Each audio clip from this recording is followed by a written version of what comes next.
Antes tenemos ya la presencia acá en cabina de Marcela Orozco y en un momento más, unos minutos más, también estará acá en cabina Guillermo Valencia. Ellos son activistas, sobre todo en el tema de movilidad y transporte, incluso integran la mesa de movilidad y transporte en la Asociación Civil de Hermosillo. ¿Cómo vamos?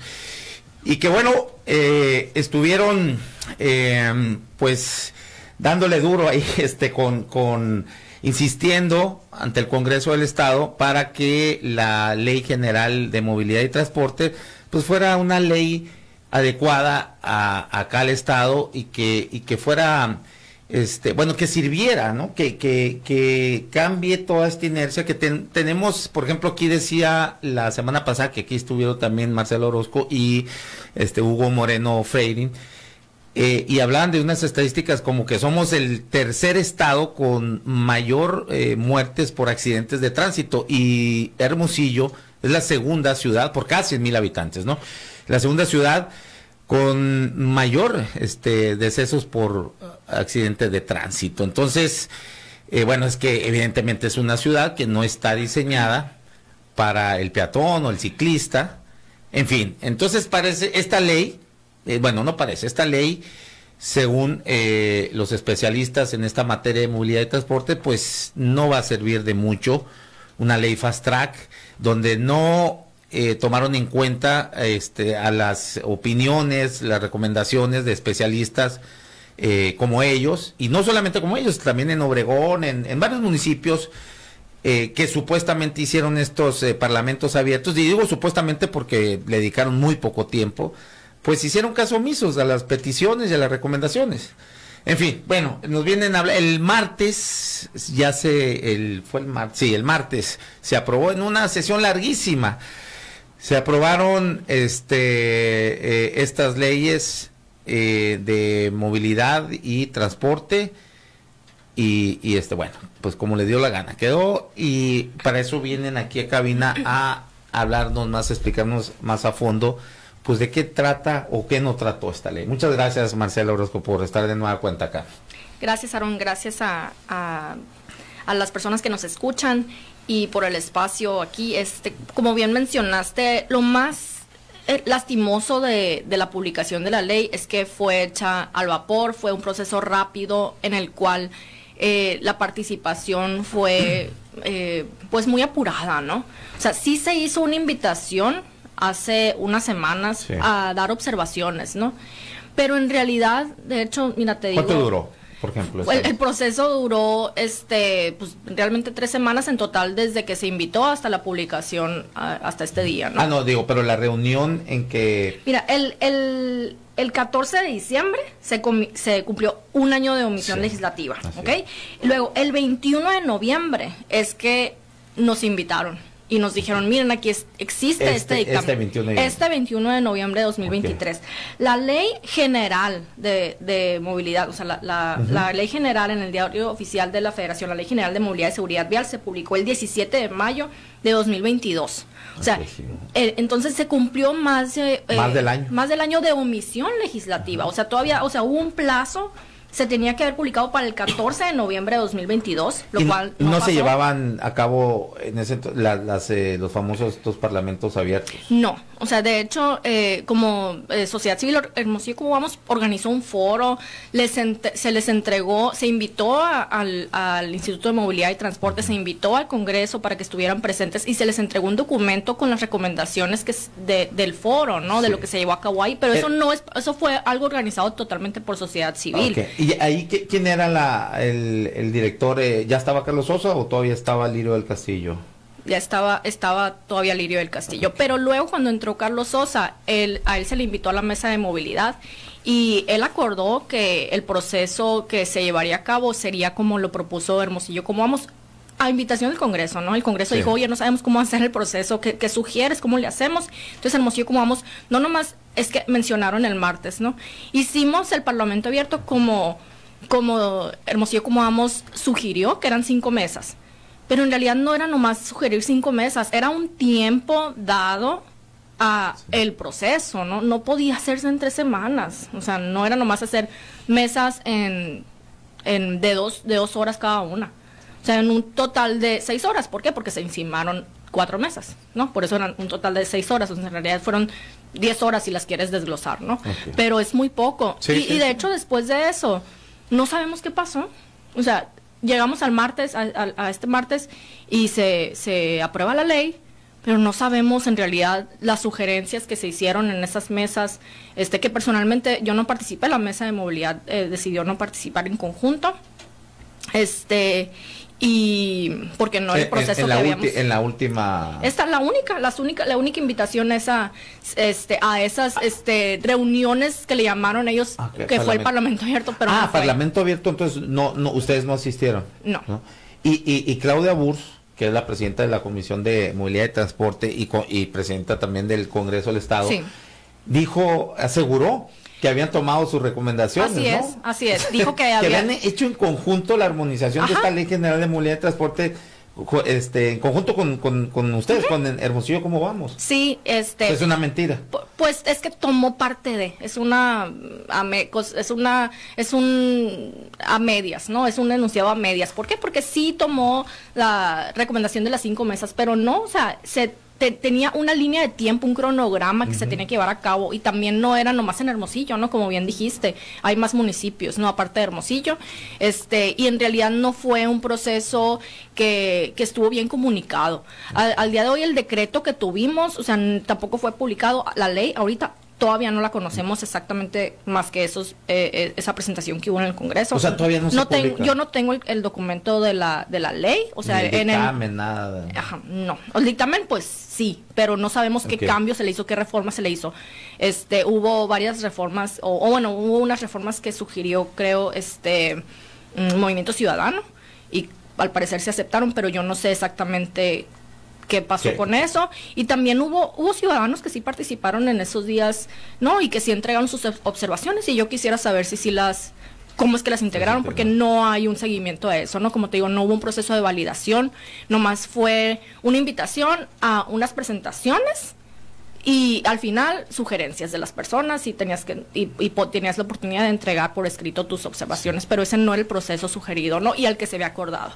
Lo que me llama mucho la atención, Marcela, es que qué manera tan burda de abiertamente, mientras ustedes estaban convocando a una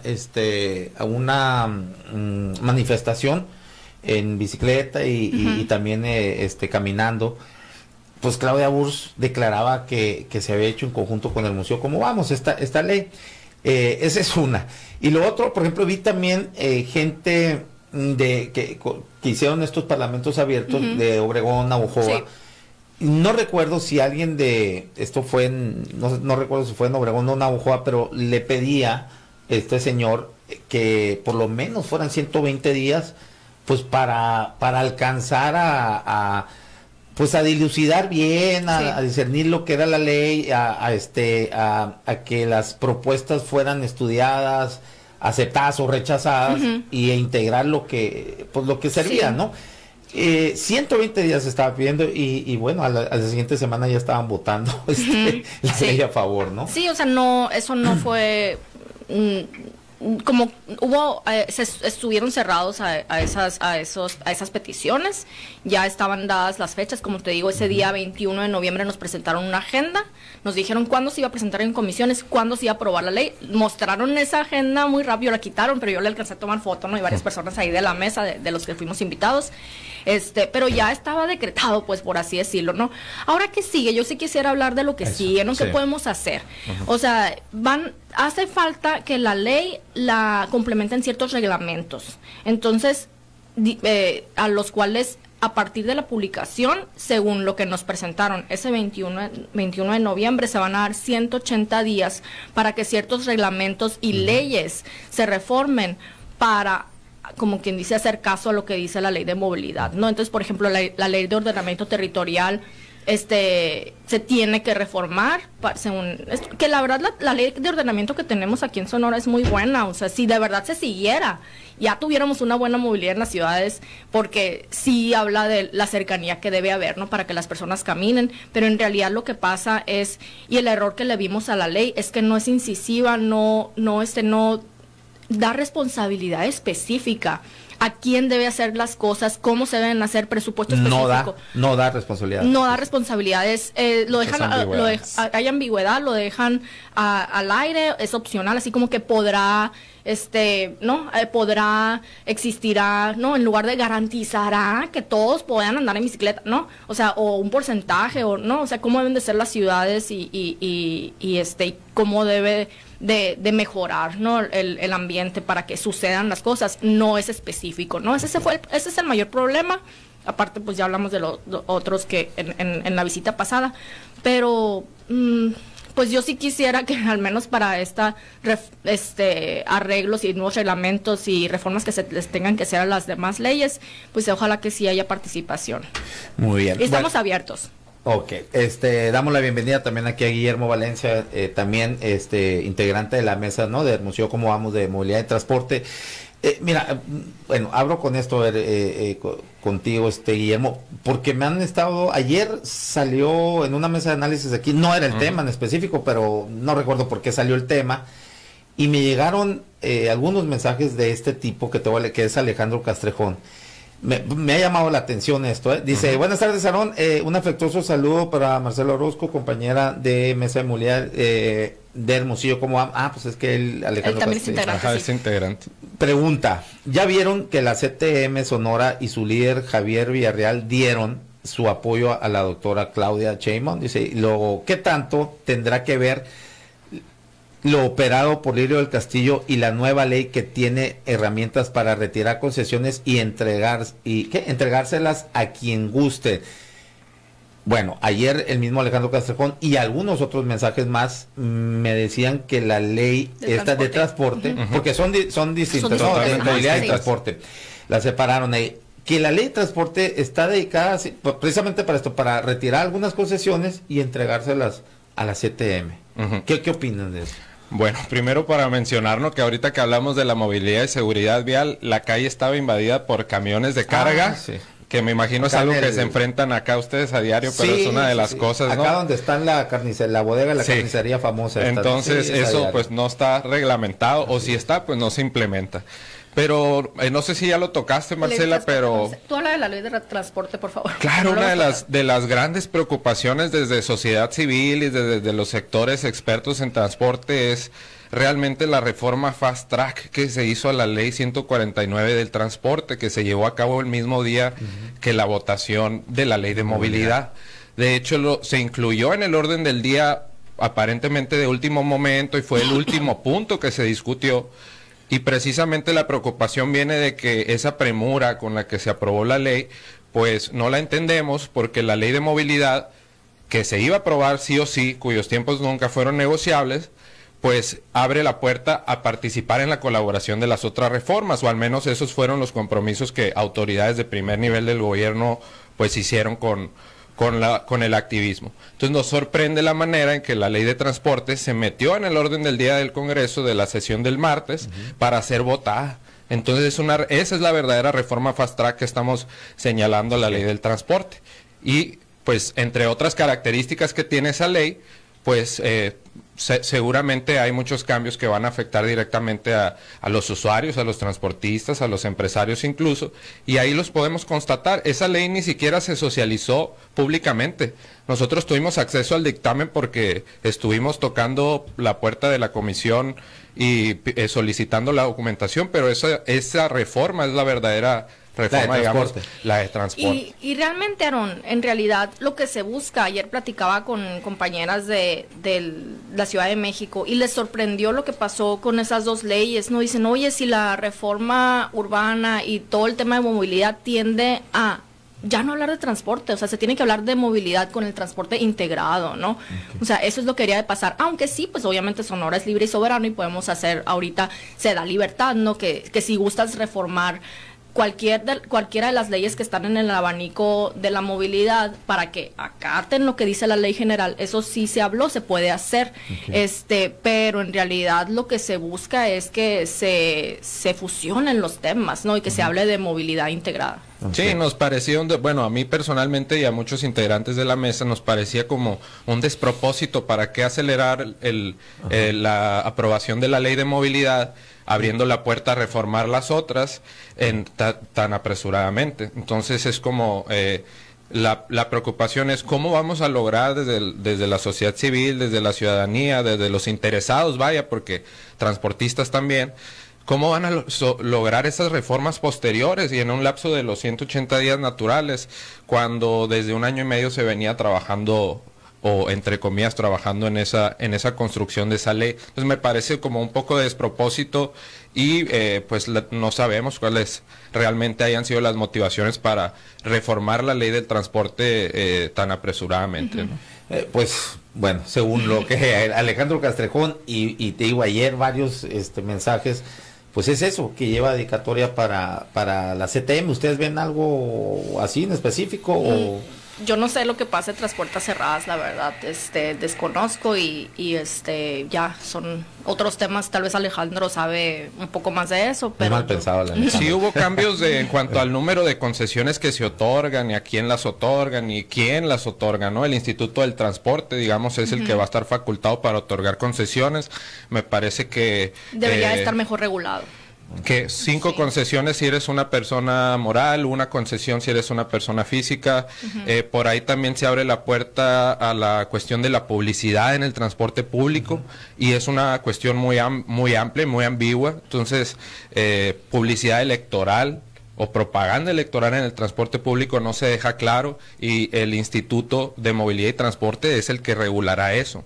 Entonces realmente, ahorita que hablábamos de cuáles son los pasos a seguir, yo creo que si las autoridades del transporte quieren construir realmente un entorno de movilidad y transporte pues certero, pues invitarán a los sectores, así como los invitaron a la aprobación de la ley, los invitarán también a construir esa estructura que va a tener el Instituto de Movilidad y Transporte, que como te digo, es bastante ambiguo, con muchas facultades, esas mencionadas, ¿no? Ok, a ver, uno de los principales parámetros que se toman para medir la calidad de alguna ciudad es precisamente el transporte. O sea, es cuando todo tipo de sector económico, social, haga uso del transporte público, no cuando todo el mundo tenga vehículo, ¿no? Así es. O sea, pero por lo general, digo, creo que es la herramienta así que más toman en cuenta para medir la calidad de vida en una ciudad. ¿Crees? Está muy bien tu creencia. Sí, es que no, ni siquiera es creencia, es que lo he visto en estudios, pues, ¿no? Y siempre es de los principales parámetros el transporte urbano. Digo, y creo que indica muchas cosas, pues, ¿no? E incluso te da mucha certeza sobre lo que puede ser inclusive y la pluralidad de una ciudad y cómo pueden convivir de todos los sectores públicos. O sea, una ciudad menos elitista, por así decirlo, pues, realmente equitativa. ¿no? Porque las ciudades que están construidas para vehículos tiende a ser elitista. O sea, me refiero a elitista en cuanto a que los derechos se van menoscabando para ciertos sectores minoritarios, ¿no? Pero bueno, el caso es que cuando veo ese tipo de parámetros y las ciudades con mejores calidad de vida, su transporte es manejado por la ciudad, pues, ¿no? O el ayuntamiento. Aquí es el estado, ¿no? Es más, ahí en Chihuahua creo que es cada municipio, ¿no? Se hace cargo del transporte.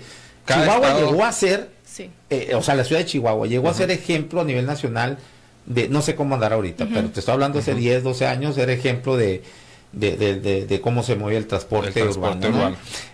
Aquí no hay ni un asomo para que los ayuntamientos digo, yo sé que ahorita sería complicadísimo que, por ejemplo, Hermosillo, el ayuntamiento se haga cargo ahorita sí con las condiciones, pues digo, está súper endeudada la ciudad. Nos encantaría que los esfuerzos y la energía de las autoridades municipales fueran en ese sentido, pero ¿no? tampoco les y si hay recursos, acaba de anunciar el alcalde una inversión de 250 millones para otro distribuidor vial. Los distribuidores viales no son la solución a la congestión del tráfico. Y todos lo pagamos. Pero es espectacular, pues, ¿no? Y ahorita respondiendo al tema que dices de las ciudades que tienen mejor calidad calidad de vida y transporte. Simplemente por geometría, si todos tuviéramos carro, no cabríamos. Así es. Nos conviene que haya más usuarios de transporte público, Por que haya más muchísimas ciclistas, que haya más peatones. Eso va a ayudar en el largo plazo a reducir la congestión. Pero si las autoridades siguen invirtiendo en infraestructura gris, que nos cuesta 250 millones a todos los sonorenses, va a crear muchísimo más tráfico en el largo plazo. Es un tema muy importante que a lo mejor la gente, digo, pues no tenemos la suficiente educación, pues no, la cultura vial, porque, por ejemplo, esto, que disminuyas el tráfico, te genera mayor productividad, porque los empleados pueden llegar de manera temprana a su trabajo, bajas 2-3 grados de calor, les digo, aquí vivimos en el desierto, la contaminación va, bueno, son muchísimos los factores, más el estrés. Nos inundamos más, entre más pavimento, más nos inundamos, y como tú dices, o sea, el ambiente sufre porque hay menos, está más caliente la ciudad y también hay más gases y emisiones por la contaminación, ¿no? Entonces, y también más gasto para el municipio, más gasto para el bolsillo de los ciudadanos, ¿no? Y no queda claro, retomando el tema de la ley y de la manera en que se aprobó, no queda claro en cómo esta ley ni la reforma a la 149 del transporte van a realmente a impactar en que en Sonora haya mejores condiciones de transporte, que haya más opciones de transporte y movilidad, y que pues sea un sector que esté realmente organizado y gestionado y gobernado por las autoridades, pues de manera que incluyan a todos. Ahora, tendría que haber también mucha obra en cuanto a ver, es que la ciudad fue diseñada para el vehículo, ¿no? Entonces hay quienes, pues gente que conoce del tema, o por lo menos ingenieros, dicen, es que la ciudad tendría que ser en obra para hacer ciclovías, porque esas ciclovías que han hecho, pues no son, es más, vuelve hasta, pone en riesgo, ¿no? A la gente. Entonces tendría que haber, es lo que, es pregunta mía, o sea, les digo este comentario, ¿ustedes qué piensan de eso? O sea, se tendría que hacer una gran inversión en obra pública para crear las condiciones por los ciclistas y peatones. Sí necesita obra, sí necesita inversión, pero la buena noticia es que tenemos el espacio. O sea, tenemos calles anchas, entonces nos da mucho espacio de maniobra para poder tener ciclovías seguras, para poder tener ciclovías exclusivas, confinadas, para poder tener árboles, para que la gente pueda caminar con sombra, con comodidad, para que estén protegidos los peatones, para poder tener paradas. O sea, tenemos el espacio en el bolsillo, eso sí, ¿no? Entonces, lo que no tenemos, o sea, tenemos calles anchas, pero no banquetas anchas, ¿no? Para el peatón. O sea, es una mentada de madre aquí. O sea, hay unas... O sea, tenemos el espacio para rediseñar, ¿no? No puedes caminar, yo creo, 2 kilómetros así ininterrumpidos de... Es una carrera de obstáculos. No, y aparte los carriles son anchos y eso hace que los automóviles vayan más rápido, ¿no? Entonces sí podemos reducir el ancho de los automóviles para que eso ayude también a que un peatón diga, voy a caminar porque no me van a atropellar de aquí que vaya al Oxxo. Entonces, eso también ayuda. Los viajes cortos, ¿no? Tal vez alguien, o sea, empezar poquito a poquito, hacer que los hermosillenses y los sonorenses que queramos al menos los viajes cortos, hacerlos a pie. Ya después al trabajo, qué bueno que los podamos hacer en transporte público, pero hay maneras, ¿no? Y sí, el municipio, claro que tiene la facultad como para rediseñar eso y que le interese y que sea una prioridad. Sí. Entonces necesitaría enfocar las obras no viales, sino para peatones y ciclistas. En lugar de esto que acabas de mencionar. Sí, si esos 250, si una fracción de esos 250 millones que va a invertir Toño Astiazarán en esa obra se invirtieran. ¿Cuál es la que están usando? Solidaridad. Y Colosio. Ajá. Sí, ¿no? Va a ser también un paso a nivel, ¿no? Y más, como te digo, infraestructura carísima.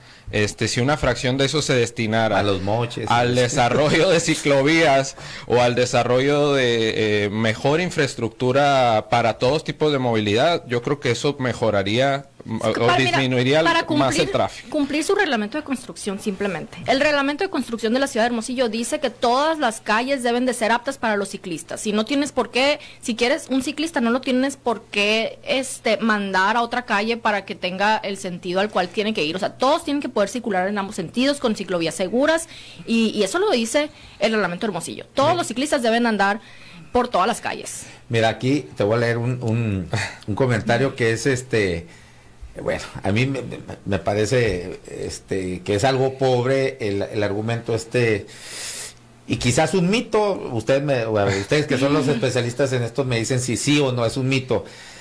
Y me lo dice alguien que estuvo, y es mi colaborador aquí y fue secretario de gobierno. Digo, para que más o menos se den la idea de cómo piensan ya los funcionarios o exfuncionarios. Nombres. Sí. No, Roberto Romero fue secretario de gobierno. Okay. Sí. Dice, Saludos. no tenemos clima para ciclistas, cruda realidad.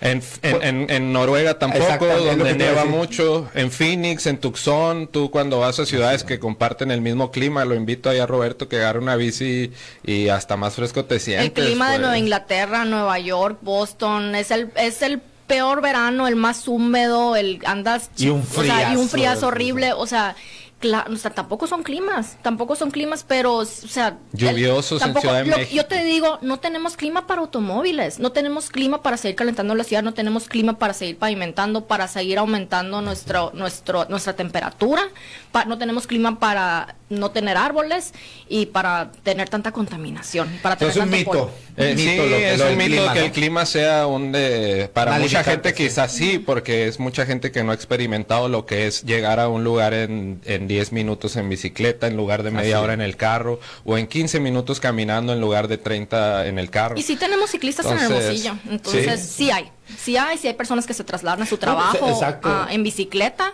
y pues por esas personas, o sea, por las personas que se trasladan a su trabajo en bicicleta, trabajemos por ellos, que nos están haciendo un bien a todos los demás. Sí, muchos a lo mejor en la burbujita acá de la clase media, media alta, pues dicen, no, pues es recreativo, pueden decir mil y un cosas, pero lo que dice Marcela, hay gente que es su vehículo de transportación, ¿no? De movilidad, de la bicicleta, o sea, muchos que trabajan pues tú eres arquitecto, ¿no? Conocerás a gente, albañiles, que es su medio de transporte, así ¿no? es. Y están más sanos que la chingada, ¿no? Sí, y mira, me gusta a mí decir que en las ciudades del futuro la movilidad es el verdadero igualador de oportunidades, porque no es lo mismo vivir en la periferia de una ciudad y trasladarte 3 horas en transporte público a trabajar, que pues poder vivir en un espacio de 15, 20 minutos a eso de traslado, es lo que me refería, accesible. ¿no? Que tiene mucho que ver la movilidad en cuanto a a la integración de la sociedad, ¿no? En una sociedad más igualitaria, precisamente, ¿no? De hecho, es algo que se observó durante la pandemia, ¿no? Estaba la ciudad menos caliente y podías salir a caminar a gusto en verano a las 5 de la tarde y no sentías el calor del auto, ¿no? Y podías disfrutar del aire libre. Entonces eso lo vimos, o sea, todos los hermosillenses lo vivimos y aún así se sigue dudando. Así es. Y por eso nos interesa que los tomadores de decisión y las autoridades que están tomando estas decisiones de presupuesto hacia la movilidad y el transporte, concesiones, infraestructura, pues se abran realmente a escuchar a la ciudadanía o a los sectores involucrados en el tema, ¿no? Y pues eso es por lo que abogamos. Bien, a ver, antes de irnos le leo, porque llegaron muchos comentarios, voy a leer algunos. A ver, dice, oye, Aaron, ¿pudiera tu invitada explicarnos el alcance de esta ley Fast Track, riesgos, omisiones, perjuicios a la sociedad? Como te digo, para mí el mayor riesgo es ese que vimos en el dictamen. Nosotros todavía no vemos la ley, ¿no? Todavía no la vemos, pero se sigue hablando en una manera muy ambigua, no hay responsabilidades específicas. De hecho, ahorita tú mencionaste cultura vial, yo sé tu manera de pensar y no es así, o sea, cultura vial no es algo que no tenemos que hablar de eso, tenemos que hablar de un cambio en cómo cultura de movilidad, en una movilidad integrada. Okay. Movilidad integrada no tiene nada que ver con nuestra cultura, y las creencias del licenciado Romero no van a tener que afectar algo con una movilidad integrada. Pues las creencias de todas las personas, en cuando haya cambios realmente físicos, va a existir pues mira, voy a ir por el carril más despacito porque no puedo realmente romper una regla, o no se puede circular rápido por este carril pequeño. En pocas palabras, no existe tal cosa como la cultura vial o la educación vial, porque te condicionan muchas cosas. En la ley lo menciona. La infraestructura, te condiciona muchos factores que por más educación vial que tú tengas, no garantiza que con educación vial pues se cuente un entorno seguro en las vialidades. Bueno, eso es otra de las cuestiones que criticaba. Bueno, vi por ahí un tuit de Hugo Moreno, sí, precisamente eso, que se le iba a invertir, porque a ver, creo que Claudia Burs, ¿no? Mencionó eso, sí, que se iba a invertir Burs, no sé qué tanto en educación vial, ¿no? Sí. Entonces ahí Hugo Moreno, pues le pone una cachetada ahí porque da datos, ¿no? Y de, ¿quién es la OMS, no? La Organización Mundial de la Salud. Tiene un apartado ahí, dice, sí, menciona que la educación vial y la cultura vial nada tienen de afectación y hacia que haya menos accidentes, hacia que... No hay evidencia, pues, para respaldar que nada más impartiendo talleres de educación vial garantices un entorno seguro. Oye, ahora que mencionas a la diputada, yo quisiera resaltar el tema de la ley de transporte, fue presentada por otro diputado. O sea, la reforma a la ley de transporte. Un diputado, Ricardo Lugo, de San Luis Río Colorado, fue el que incluyó ahí la reforma a la ley de transporte.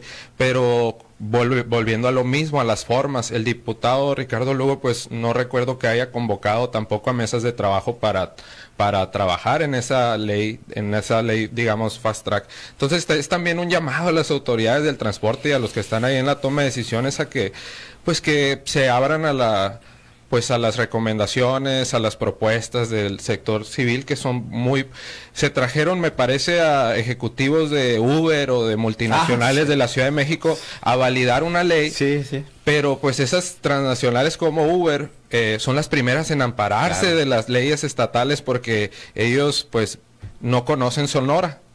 Y también por ahí escuché comentarios de un enviado de la SEDATU que también validaba la ley, pero tampoco conoce Sonora. Entonces, eso, la apertura, ¿no? Pues mejora. Y le solicitas entrevistas por lo menos a Claudia Burs y pues no, que no está disponible para entrevistas. Y te sugieren a estos que acabas de mencionar. Imagina, o sea, para que bueno, yo sigo reafirmando que el ojalá Congreso... sí tenga la apertura y ojalá sí dé la cara, ojalá sí Marcela, es pedirles, tirarles, no quieren dar entrevistas, y no nomás en este tema. Entonces, yo sigo sosteniendo que el Congreso es una oficialidad de partes y pues a final de cuentas yo no sé ni para qué los necesitamos, de puro pinche gasto. A final de cuentas, mira, me dices ahorita Ricardo Lugo presenta esa ley, se la enviaron y le dijeron, tú la vas a presentar, así de sencillo. Si tú lo agarras, le preguntas, que no te va a decir, no te va a saber decir nada de qué se trata la ley, porque te aseguro que no la leyó. Se le buscó, por lo menos de manera completa. Se le buscó al diputado precisamente para conocer cuál había sido el proceso de elaboración de esa ley que le estaba metiendo ahí, de esa reforma, y pues no hubo tampoco respuesta. Sí. Pero es lo que te digo respecto a esta ley de transporte, deja muchas ambigüedades, abroga la anterior ley, y todas estas facultades recaen en el Instituto de Transporte, pero básicamente es, diría yo, una carta blanca que se le está dando a un instituto que no sabemos todavía cómo se va a gobernar, ¿no? Bueno, pues desafortunadamente, ¿ibas a decir algo? No, muchas gracias. No, al contrario, gracias a ustedes por estar aquí, me fui más de... Pero bueno, meritaba la ocasión. Pues vamos a seguir pendientes ahí, a ver qué más sigue. ¿Va a haber más manifestaciones o todavía no? El lunes nos vamos a reunir. A reunir para ver los siguientes pasos. Ver los siguientes pasos. Ahí me avisan de la gente para seguir dándole al tema. Muchas gracias, Aaron. Muchas gracias, Aaron, por el espacio. Saludos a tu audiencia. Vamos a una pausa y regresamos en 3 minutos, no le cambie.